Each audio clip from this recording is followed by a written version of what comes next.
Terra Symbolica fans, hopefully you're fans and you're still around.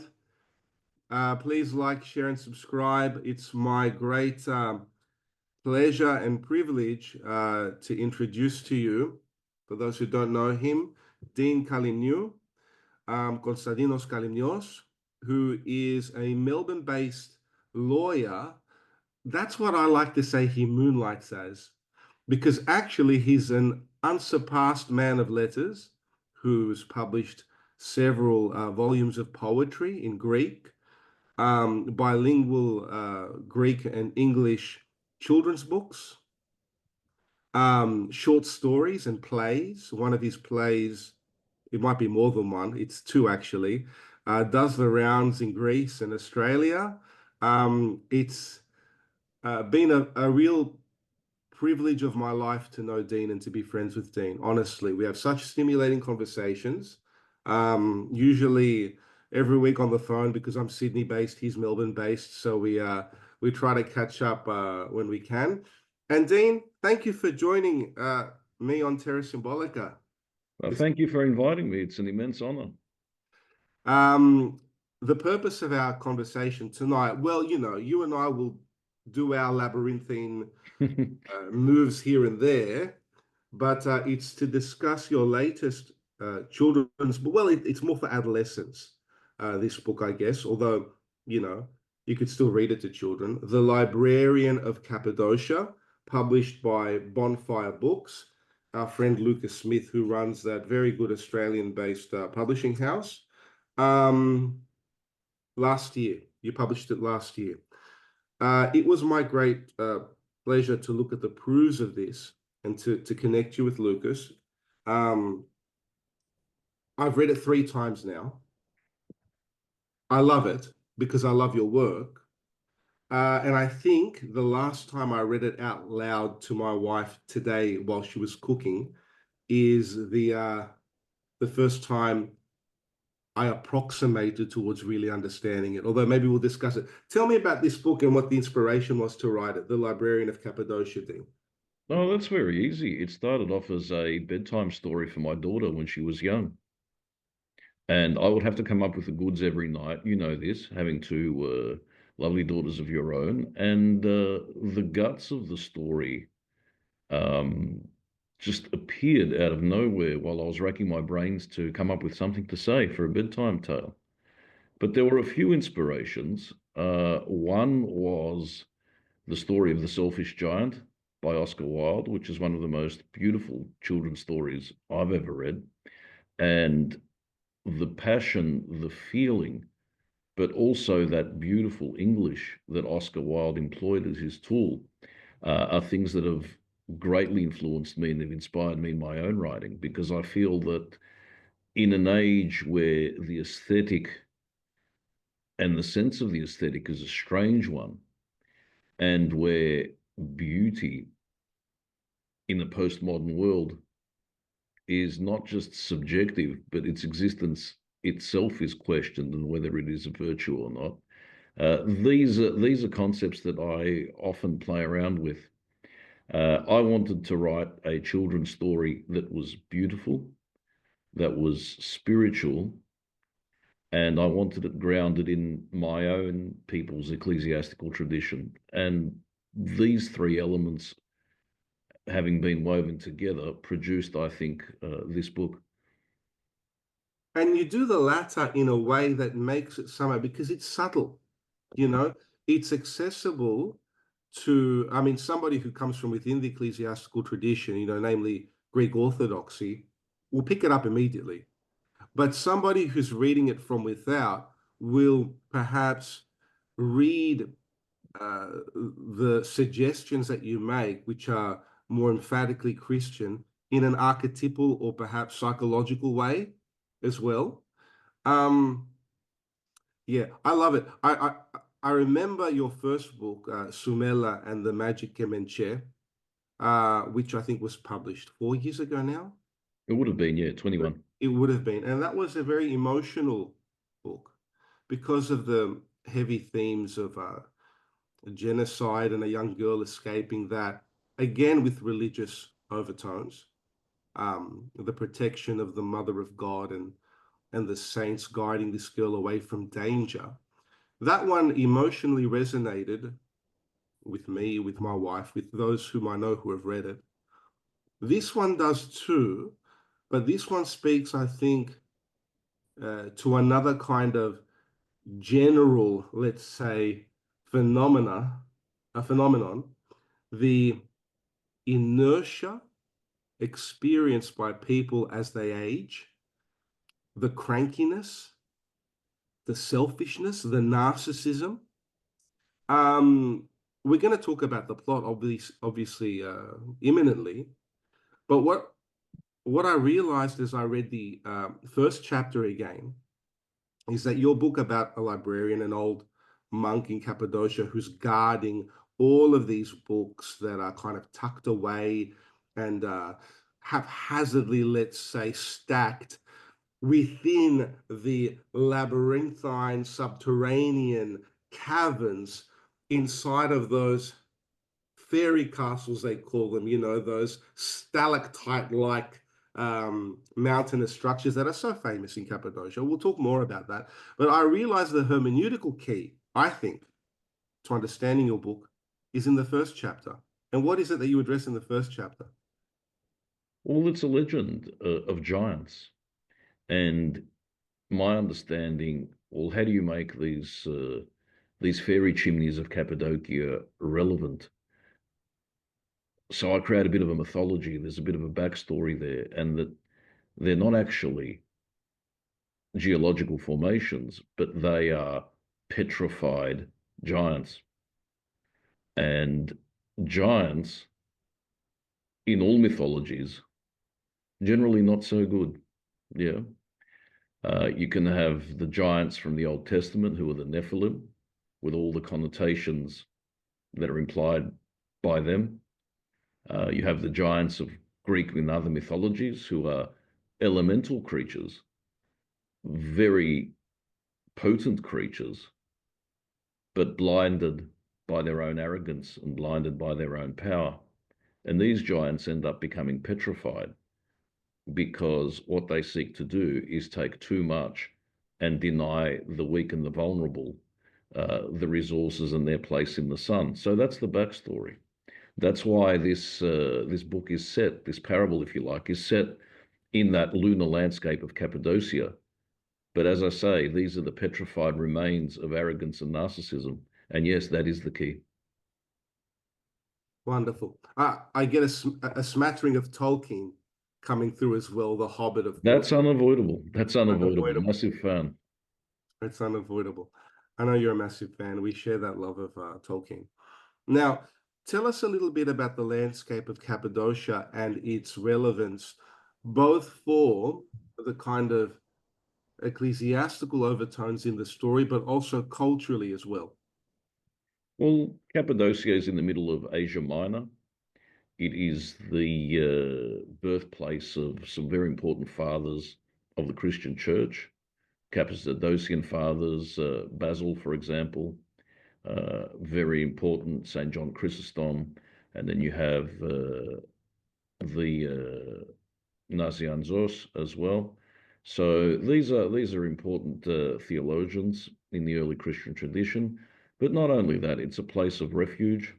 They've uncovered caves that fit 10,000 people. You know, there's a whole city underground, and that was my inspiration for imagining. Well, when you have a series of caves and tunnels that reach under the ground that can house 10,000 people, and we're still not sure under what circumstances these people hid in those caves. Was it to escape the raids of the Arabs, the Turks back in the day, other people who entered Asia Minor? We just don't know. But imagine if within those labyrinths and those paths there was a library which was hidden and which contained texts that we no longer have. So that's the premise of the story, and that's how the landscape fits into that.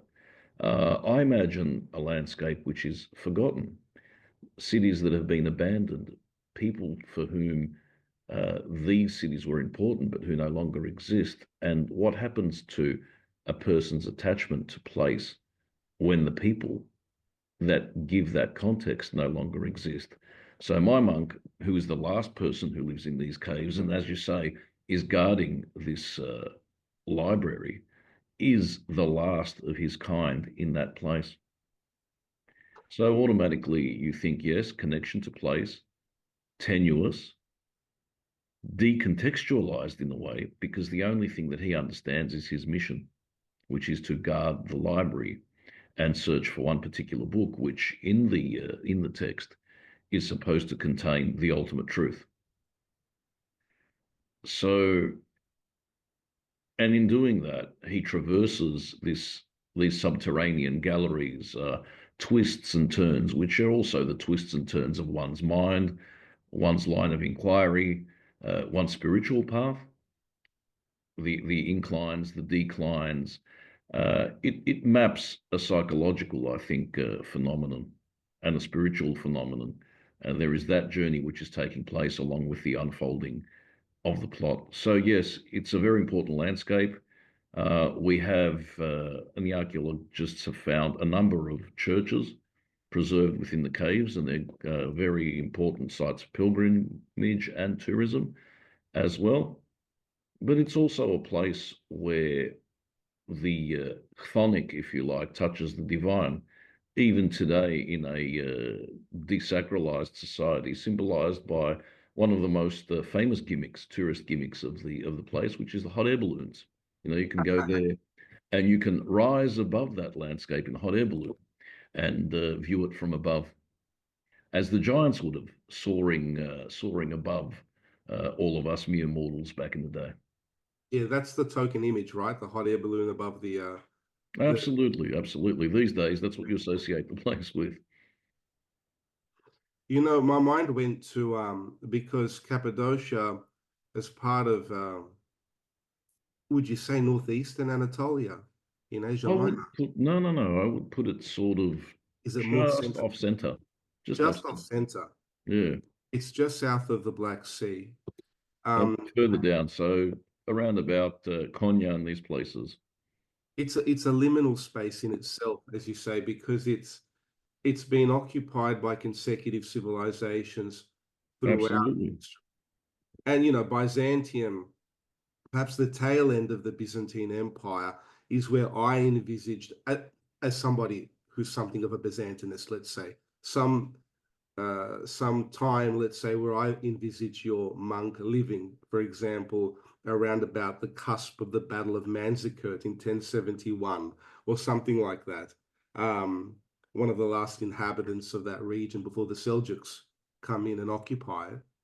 Um, but this kind of multi-layered approach to the text, where topography reflects the inner life of the character, it comes out in your work when you describe not only his kind of twists of mind throughout as he encounters another figure who we'll talk about in a second, but also in relation to the dreams that he has, which kind of the dreaming space being an intersection between the divine and the earthly as well. You know. that plus cultural memory. Okay, cultural memory too. Please Cultural explain. memory. So he dreams of giants. He's never met these giants before. He's alone, uh, and he's been alone for a very long time. And that's one of the things where I specifically did not want to place the story within a specific historic period. It could be Manzikert, could even be after the 1923 catastrophe when all these people had to abandon their villages, and a lot of these villages remained abandoned for decades until they were resettled in the aftermath of the Greco-Turkish War. So historical period for me is not so important as that psychological journey. And yes, the dreaming is very important. And we know that in that spiritual life, dreams are extremely important. The Old Testament fathers dream, and their dreams are significant. They have prophetic powers. They serve as warnings. Yeah, they are not only a tool to communicate with the divine, but to negotiate with the divine. And sometimes they are the last way out. So I'm glad that you've picked up on that point, because for me that's very important. The dreaming.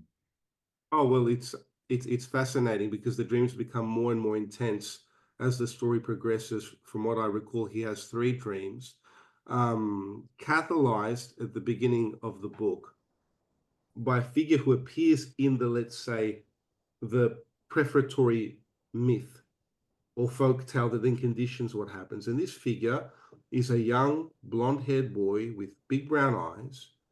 And I mean, the first time I read it, he seemed like a bit of a wizard to me, a Harry Potter-like character. Oh, He wow, okay. takes out his book and he starts writing.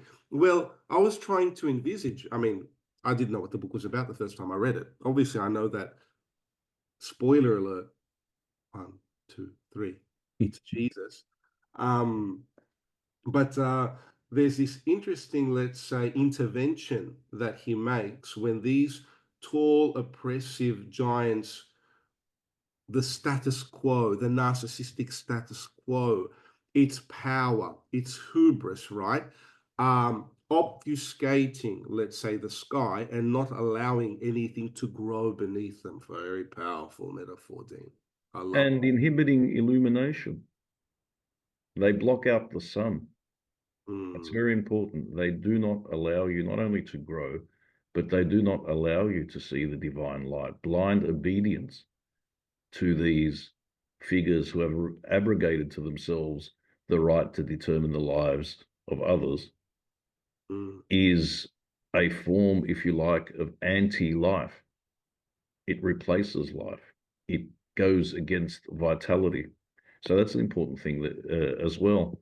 And the question is, what do you do with that? Do you allow that to happen? Do you exercise some type of? Do you have a choice? Can you exercise some type of free will to find your place in the sun? Do you require the agency of a third party in order to do so? Well, your figures who are not able to be nourished by the sun, divine illumination, knowledge, all of the things that the sun represents, make an intercessory prayer. They raise their emaciated hands as you write. Absolutely. You're quoting. Let the giants be gone from us. And then this boy appears, heeding their prayer, and he begins to write in the book. So this is interesting. They're blocking out knowledge and divine illumination, but he has the instruments of knowledge and divine illumination in his hands, namely the book and the pen with the sparks flying out of it as he's writing. And it's a result of his intercession that they turn to stone. Absolutely. The It's a one thing, result of his intercession that they become petrified. But what he's doing is he is encoding something which, because it is in book form, is potentially accessible to all, I which love it. is a, if you like, a safeguard against something like this happening again. I love it.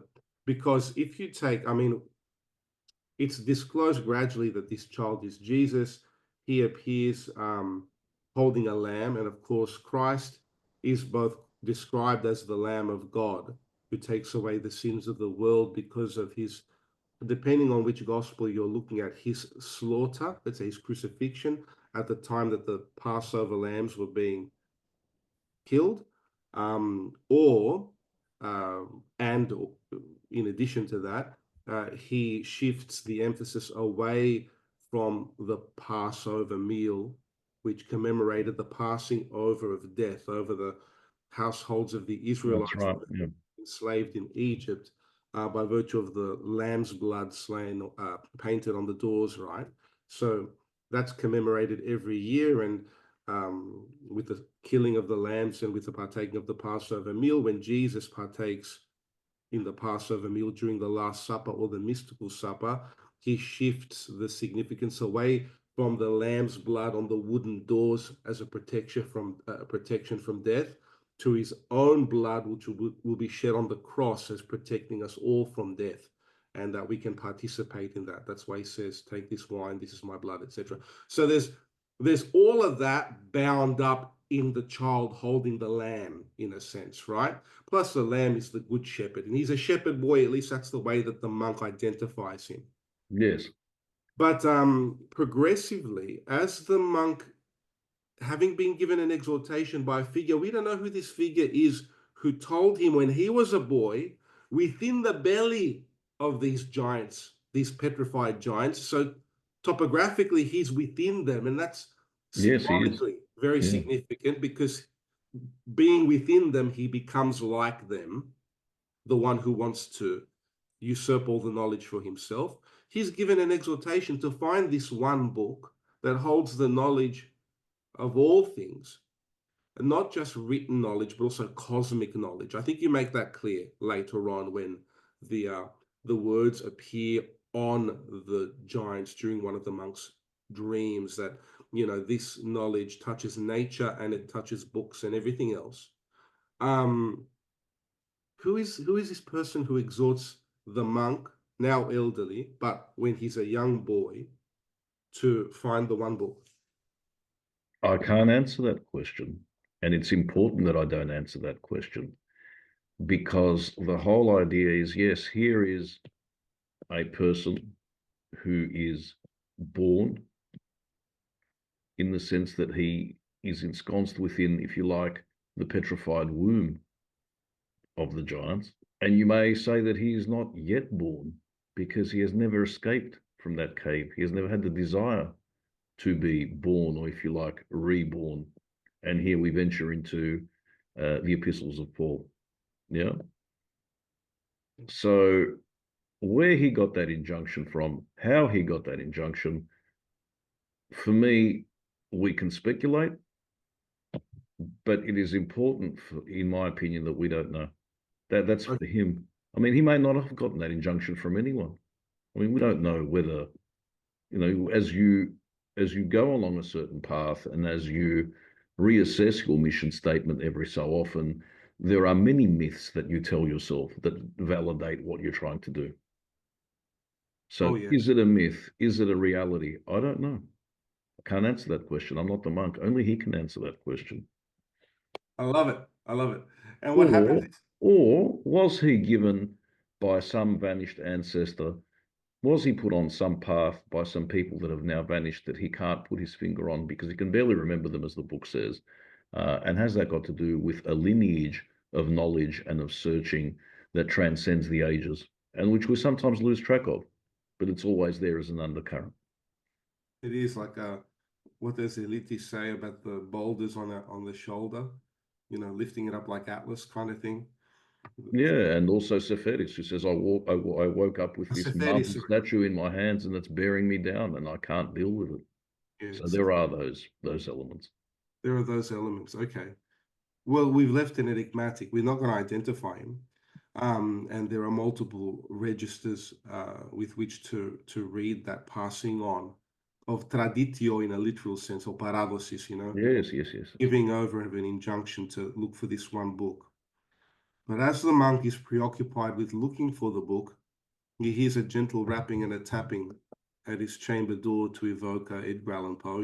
Yeah. Not It's not a raven though. a raven, no, no. What happens then? So this monk is ensconced in his usual search, and it is a routine for him. And he doesn't take kindly to the fact that for the first time, possibly ever, he's been interrupted at his task. And he moves to the mouth of the cave, and he can't see the figure which is disturbing him because he's blinded by the light which is streaming in from the mouth of the cave, and all he can see is a silhouette. But as you say, it's a young shepherd boy. And that shepherd boy has a favor. And the favor is, can he come in and have a look at a book? And the monk is very, very upset and offended by this because this is frivolous. You are a shepherd boy, which by any degree of assumption means that you are illiterate, possibly unworthy, mostly irrelevant, and you shouldn't be disturbing this very important monk who's on possibly the most important mission ever assigned to anyone, ever. And he lets it be known that he's not very happy with this boy interrupting him and his task, and he sends him away. sends him away. Now, he is a monk, yeah, and we know that monks live in a different, inhabit, if you like, a different physical, temporal dimension than laymen. They live in monasteries. Their lives are highly regulated or in cells. And this is an intrusion. This is, if you like, a penetration of light, of time, of company. And he can't bear it. He's not ready for it. Yeah. The boy himself is represents the yearning for knowledge, on the cusp or precipice of growing into an adolescent, wanting to learn and needing to learn, needing to be nourished. And he's being prohibited in the same way by the monk, in the same way that the giants prohibited the people of the land in that mythic backdrop to the story. Well, there is that, but there also, since we have done the spoiler alert and we're discussing the plot now, there's also the whole idea of the condescension of Jesus. Now, Jesus, being God, condescending to assume mortal flesh, walk among us, and do the things that we need to do. Simply and similarly, Jesus, the source of all knowledge, the one who wrote the book, if you like, wanting to read a book. That paradox. I love it. I love it. Well, the one who is logos or word, it's more than word, it's reason, rationality. But if you That was going to be my next bit, and I'm so glad that you've expressed it better than I can. Yeah, logos. That is the word. Writing words, being the word, all of that. And that's why that metaphor, simile, if you like, for me, was extremely powerful. yeah. I wanted this young boy who is Jesus to crave a book. And why Jesus as a young boy? Because that's when you're most vulnerable. Mm, And the first shall be the last, and the last shall be the first. Then also the idea of only, you must become like a child to enter the kingdom of heaven. So all of that background. But generally, because it is very easy to spurn a child if you are a giant, a monk, a person in authority. But the damage that you do by doing so is incalculable, and you wouldn't even know. That's precisely why Jesus says, after the disciples get upset at the children gathering around him, let the children come to me. Absolutely. And now you're a monk whose life is, if you like, centered upon Jesus and his worship. But you are calcified in the way that the giants are calcified, Mm. and you can't let those messages come in. It's not that you don't want to, you no longer have the capacity. Yeah, yeah. It's interesting that you're, because after this encounter, after every encounter with the boy, and the boy's vulnerability moves to less vulnerable to more self-confident each time, if I understood correctly. And after each encounter, the monk is exhausted and falls asleep in one way or another. Either he's found towards the third time he finds a new opening in the wall, That's right. and then he uncovers this more, let's say, intricately designed internal cavern, which actually has the underside of a dome or a trullo within it, Yes. with Yes. the Christ Pandocrator within there, the trullo. So Christ is the master of the universe, symbolized by the dome. If the dome is the cosmos, the firmament, Christ in its center is its master. He finds these intricate cosmati-like tile designs, concentric circles on the floor. He's playing with those. And he tries to ascend to get the one book which it appears to him almost metaphysically.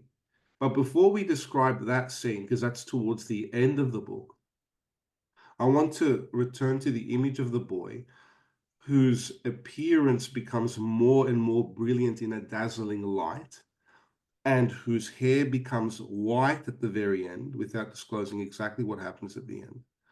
and whose voice becomes like the rush of mighty waters and like violins playing harmoniously and like many voices speaking at once. This is eschatological imagery.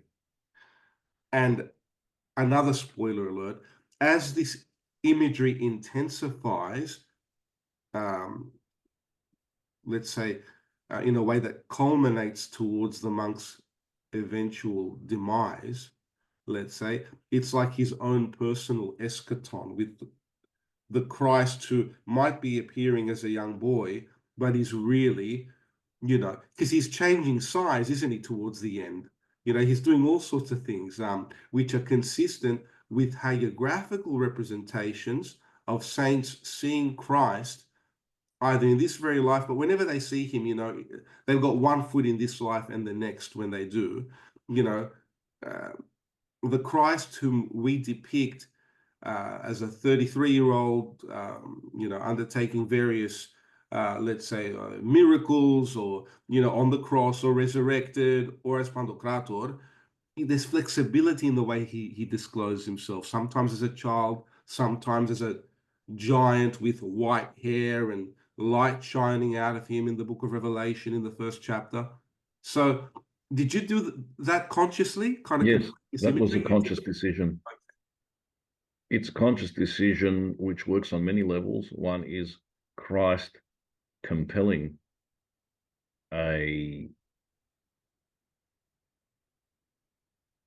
trying to think of the word, not a closeness, but a possible merging, or trying to get the monk to come closer by revealing himself in ways that the monk will understand.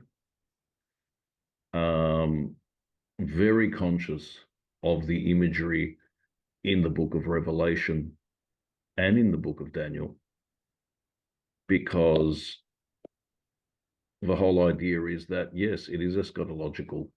Time is running out for this monk. Time is timeless.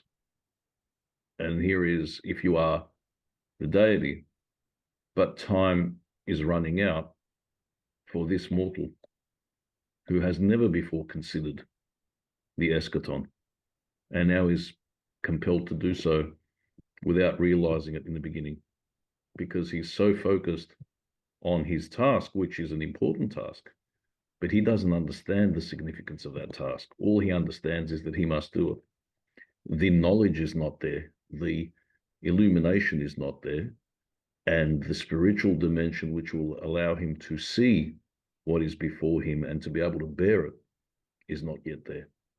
And that is symbolized by the fact that he's, in order, as you say, to find the book which appears to him in a certain sense, he has to climb a ladder. And he finds it very, very, very hard to climb this ladder, which appears endless. And that ladder could be the ladder of St. John Climacus. It could be his own ascent, if you like, through his own things that he has to process, discard, go through, surpass, transcend. But it is an upward journey. It's an ascension. So when you say demise, it's an interesting word, because there's an ascension, but then there's a type of descent, and because he falls off the ladder, spoiler alert. Yeah. But we need to consider what we understand to be an ascent and what we understand to be a descent, because these directions are things which possibly in the spiritual realm have different senses, and I like to invert these concepts and play around with them. Yeah. Well, it's clear that when he's climbing to get the book, that he's ascending towards something that he searched for his entire life. That's actually because he's so single-minded in his determination to achieve his goal, has blinded him to the weightier matters of the law, to evoke St. Paul, caring about others. And, if someone asks you for something, you can respond positively, all these sorts of things, especially a child. So he's neglected all of these things. And in his final attempt to reach out and grab the book, he misses it. The ladder decays because it's moldy and old, and he falls. he falls within the subterranean cavern, which is like a double layered, let's say, descent into Hades motif in a sense, right? Because it's kind of like, well, you're falling in a subterranean cavern into darkness, at the end of which is death, and he dies. Before we discuss what happens on the other side of death to him, it was very interesting that after, I think, the second encounter with the boy, you know, he'd been looking for a book, but it wasn't the book. It was a bit of a red herring. It was that book with the illuminated manuscript That's depicting right. Yeah, one of the Byzantine emperors, okay? And so he discovered it, he understood what it was, but he hurts his shoulder. that's right. Like, so that, and to save the book after he falls off the ladder, he hurts his shoulder, the book lands on his chest. So he has pain. It's the third time. Before the third time he sees That's right. when he sees the boy, um, and the boy asks him again, but this time his voice is, you know, it's music. It's literally, you've evoked there something like, you know, Orpheus in a sense, or the shifting that the apologists do of imagery associated with Orpheus taming nature through his song, and the Logos taming nature and taming the hearts of men with the new song. That's in Clement of Alexandria. He shifts Yes, absolutely. imagery away from Orpheus to Jesus, right? And so when he hears the boy's voice, he's about to assent to him. He's about to let him in. But then it's the memory of the pain that he's feeling that makes him angry again. Gosh, you know, that's the insight of a parent more than anything else, isn't it? Because, you know, in those moments when, you know, your child is asking for milk or something, of course you're going to get the milk. If your child asks for bread, are you going to give him a stone, you know, to evoke Jesus in a sense? Like, but, you know, it's 9:30, they're just on the cusp of sleep, but I really need some milk. And you're lying down next to him like, okay, kid, I'll get the milk. And you get up and everything hurts and you're like, oh gosh, you know. It's that kind of a thing, but it's you can't endure it. It's the self again. The self takes over, right? Absolutely. It's the hardest thing to transcend the self, isn't it? Yeah. So I really like that. That really spoke to me as a dad. But so okay, so he's fallen off the ladder. After the third time, you know, he reaches out, he sees the book floating almost in midair and climbs up that ladder. He falls, he dies. What happens after that? Okay. I don't mention that he dies. You can assume that he dies, but I don't mention it. It's okay. We can talk about that possibly. But he wakes up in front of this strange place, which in front of him there's a large gate and walls that seem to be endlessly reaching up to the sky. And looks around behind him, and there is absolutely nothing behind him. And he's very fearful because this concept of nothing is something that he can't deal with. I don't think many people can, the concept of nothing. So he can't go back because there is nothing behind him. He must go forward and he can't because the way is shut. There's a gate. He's very, very, very frightened. He doesn't know why. He lacks direction. It's not, he no longer has a task. He's stuck. He's finally, if you like, if you want to look at it symbolically, realized the impasse of his own spiritual state. Yeah. Mm-hmm. And he begins to rattle on the handle of this massive gate, trying to open the door to get in. And suddenly, behind the gate, he sees the young boy again. Says, "What are you doing? What do you want?" So I want to get in. So why would I let you in? I asked you to let me in 3 times and you said no. And that is when the penny drops. And that is the climax. That is the bit where the monk falls to his knees and begins to understand. And that for me is the major descent, the major fall of this character. It's not falling off the ladder. It's the descent from that position where you are, if we want to use the vernacular, off his high horse to a position of being humbled and to understand that, yes, he's brought low by his own arrogance. And finally, he's understood what he has done. Yeah.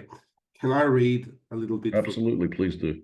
your last chapter? Because I love the way that you describe his realization. Whether, and we'll return to the topic of whether or not he dies after this, because whether he's realized it in an internal psychological sense or whether he's passed over and is at the pearly gates proverbially, you know, and he's having this experience. Okay. So it was then that a multitude of trumpets sounded and the gate swung open after this fall that you described. A gentle breeze encircled the old monk and, lifting him up as if he were naught but a feather, carried him across the gate. And there, waiting to receive him, stood the boy, his arms outstretched, his gleaming robe inscribed with every true word ever written, spoken or imagined. You know what came to my mind reading this, the Consolations of Boethius, when philosophy appears to him and she's got inscriptions on her robe. Yes, yes. But it's also very much the Logos, in a sense, you know, who speaks the principles of all beings into existence as the word of God the Father. Of course, of course. Kneeling before him, the old monk read from the true text for an eternity. As the boy helped him to his feet, he wrapped his robe around him and gathered him within the folds of his word. Just before the book slammed shut, enclosing him in its pages forever, the old monk understood in wonder that the words in this sublime story were the same ones as those that had written themselves on the backs of the giants, the same ones as those scrawled across the expanse of the sky. So, cosmos, because in one of the dreams that he has, the words, that's right, the words are inscribed on the sky, night sky. And then they fall on his head. I love Yeah. that. I thought it was great. The circumflexes and accents and everything. Beautiful imagery, Dean. Beautifully illustrated as well. Yeah, Talia Lohman is the illustrator, and she's just amazing. Yeah, it's really nice. So the same ones as those scrawled across the expanse of the sky, the same ones as those hidden in every page of every book, in every shelf of the library in the cave he had so jealously guarded. There's one paragraph left, which I don't want to read because I want to ask you to unpack it for me. Okay. So this cosmic story spoken by the Son of God into the world and the inspiration behind all true knowledge, in a sense, all true knowledge that was there in the cave is accessible to him now that he's humbled himself or been humbled by circumstances or both. That's a lesson against hubris and arrogance and maintaining a kind of intellectual status quo where you don't allow others to have access to this transformative knowledge in order to either blindly suit your own, let's say, lust for knowledge or various other, there are other ulterior motives that people have to keep everyone else in the dark, right? So the child represents the antithesis of this because for him, the knowledge is there. One has to have the proper existential state to access it, humility. Am I Also, the child is the teacher and the shepherd. So it matters to the shepherd if one of his sheep are lost. He'll abandon the 99 and go after the one that's lost. That's why it's important that the monk is alone. Yes. He's a teacher, so he must teach the words, the statutes. He's the rabbi. Beautiful. These are very important concepts because the monk doesn't get there on his own. There is intervention and constant intervention, which you can call grace, if you like. He receives his humility, the knowledge of his humility and of his transgressions as a gift He doesn't get there on his own. It requires effort on his part, but it's a gift. Had this intervention not taken place, one can only speculate where he would be and what he would be doing.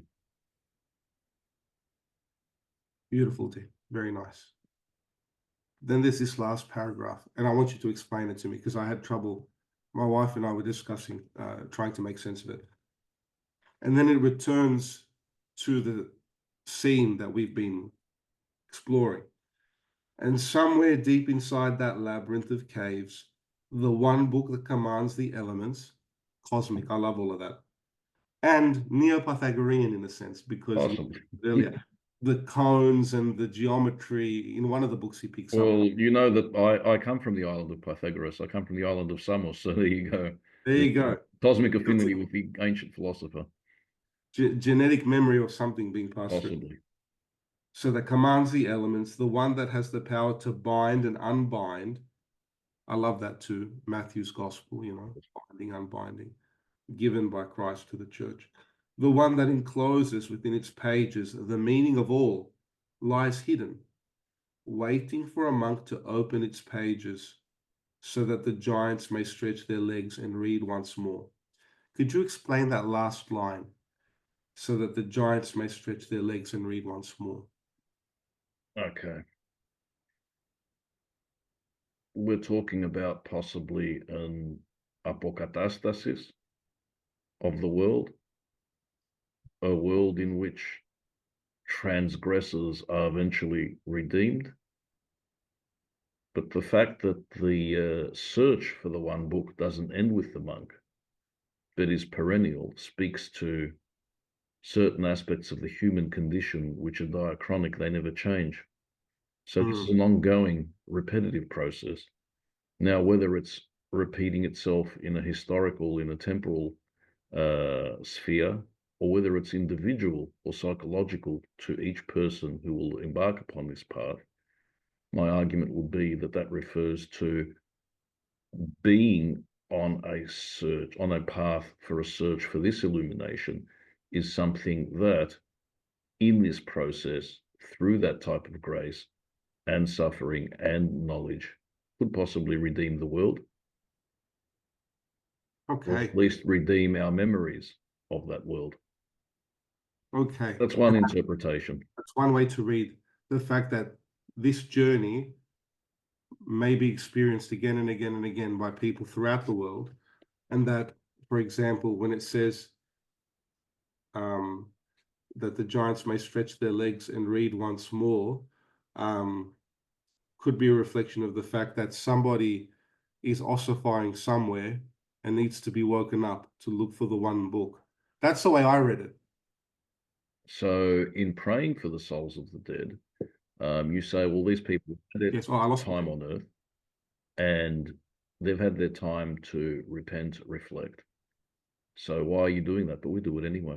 We seek some type of mercy for them. And we cannot but be compassionate to our oppressors as well, in the hope that they will stretch their legs. So the oppressed becomes the emancipator, and the oppressor is oppressed by their own folly. And we subvert everything in this new world that we're trying to create. So can I ask you bluntly, did he die? Is it important? Very Lynchian of you. Anyway, okay. You're leaving it open. You're leaving it open. That's good. That's anyway. No, I mean, it isn't. It isn't. It isn't, exactly. It's implied heavily by the fact that he reads the words on the Christ child for an eternity, and then he's wrapped up by him in those words forever. But the point is that whoever knows me will not taste death. Okay. That's why I ask, is death important? Yeah, I got you. Yeah. It's a beautiful book. Look, I highly recommend The Librarian of Cappadocia. I'm going to put the link in the description beneath the video so that people can order a copy. It's a really nice book. I'll also I put links to your other books, Dean, because you've published several important anthologies in Greek as well. short stories in Greek. But what I'd like to do now, because in any case, I will edit this video a bit. So I'd like to wrap up our conversation now, Of course. and then we can discuss how we might continue on various other topics. Thank you so much for unveiling the wonders of this book for us tonight. Thank you for interpreting it so well. You've given me insight. It's very enjoyable for me to do so, Dean. Thank you.